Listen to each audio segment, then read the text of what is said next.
Hello everyone, today we will discuss our project presentation. Name of the business, Food Cart. Date started, November 2018. Date ended, and still selling. Project team leader, Joseph C. Balse. Project team members, Mr. David Adaw and Ms. Jeneline Siosan and Mr. Justin Velasco. System overview.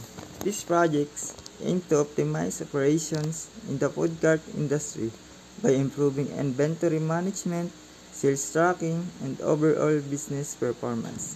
It includes module for inventory management, which automates stock tracking and production records, and sales tracking, which captures sales data and customer information. For real-time insight, key features include real-time inventory updates and sales analytics, reporting for informed decision-making. The technology involves developing a mobile application for sales tracking, ensuring accessibility across different devices and operating systems. Prioritization of requirements. For managers, the system prioritizes real-time inventory updates to facilitate informed decision-making and prevent stock issues, along with robust sales analytics and reporting for insights into sales performance. Sales representatives benefit from an intuitive mobile app that provides real-time stock availability information, streamlining transactions and improving customers' devices. The potential challenge of inconsistent or irregular financial and operational performance in the food cart business can be addressed by implementing a solution focuses on financial stability. One such solution is to borrow money as needed to maintain consistent operations and address any punctuation in cash flows. By having access to additional funds when required, the business can be better manage its expenses. This proactive approach to financial management can help the business and ensure its continued success despite punctuation and performance. Conclusion and recommendation.